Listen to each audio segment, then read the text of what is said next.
Alavanca é um sistema em que uma haste rígida é rodada sobre um eixo ou ponto fixo, que alguns chamam também de fulcro. Eu particularmente prefiro chamar de eixo, mas alguns chamam de ponto fixo. Fulcro depende da literatura. Uma alavanca possui 4 componentes. Uma força resistiva, uma força de resistência, uma força potente ou motriz ou motora. Estou colocando as 3 palavras porque são termos, são palavras que aparecem em diferentes literaturas. Força potente, força motriz, força motora.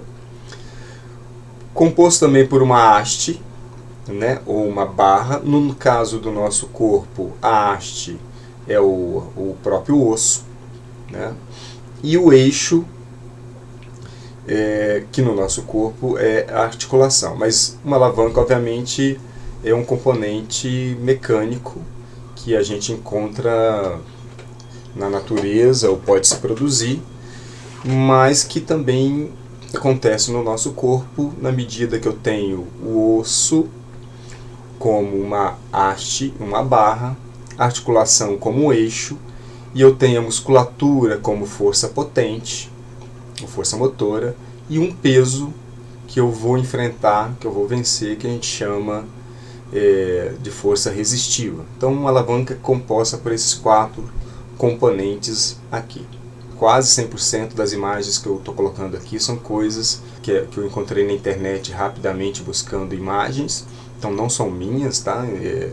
Reconheço aqui, não tem nenhum direito autoral sobre isso. Mas também na pressa acabei não pegando a fonte. Mas são coisas que vocês jogarem lá, alavanca, deve aparecer essa imagem. Bom, aqui um primeiro tipo de alavanca, bem conhecido. Por exemplo, no balanço, eu tenho que o centro como eixo. De um lado, na verdade dos dois lados eu tenho força, peso, por exemplo. Só que um lado vai ser a resistência e do outro lado uma força motora. Neste, a gente pode, isso aqui vai alternando. Mas nesse momento, você imagina que essa pessoa aqui está forçando para baixo, então ela passa a ser a força motora, a força motriz, e do lado de lá, a pessoa, o peso que está lá, a resistência, e aqui o eixo. Mas pode-se alternar isso. E aí, se essa pessoa força para baixo, passa a ser a força motora e aqui a resistência. Então esse é um tipo de alavanca.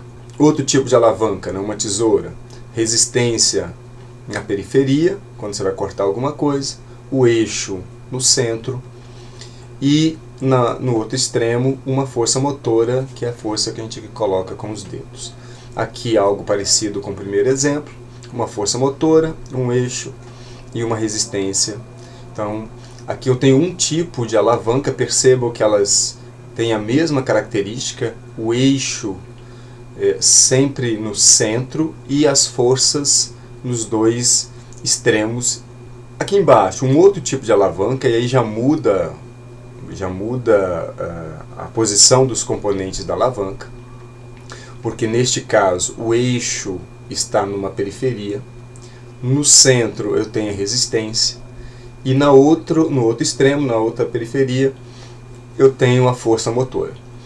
Então, diferente da primeira, a resistência agora está no meio, tá?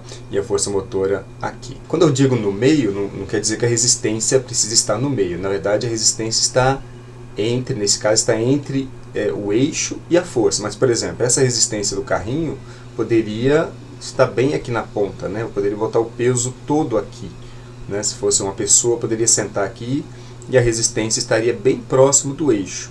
Outro exemplo, eixo na periferia, resistência no meio e a força motora no outro extremo. E por último, a alavanca do tipo 3, que é a mais comum no corpo humano, é o tipo de alavanca mais habitual. A maioria das articulações tem esse tipo de comportamento, de componente, que é mais ou menos assim.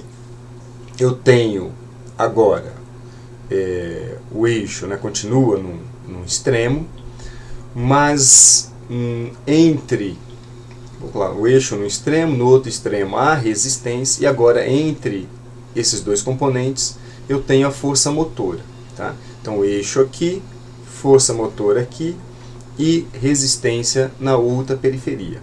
A gente vai ver que esse tipo de alavanca é o mais comum no nosso corpo.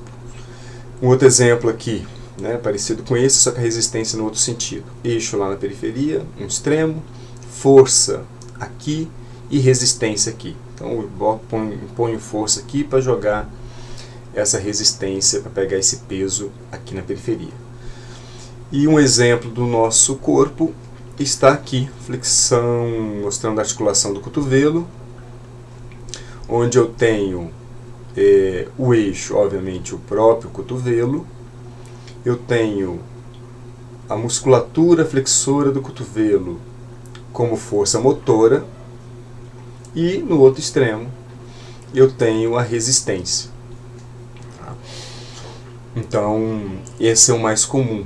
E é um tipo de alavanca mais desfavorável. Há sempre desvantagem mecânica nesse tipo de alavanca, e eu vou dizer mais adiante o que é vantagem ou desvantagem mecânica, vai ficar mais claro.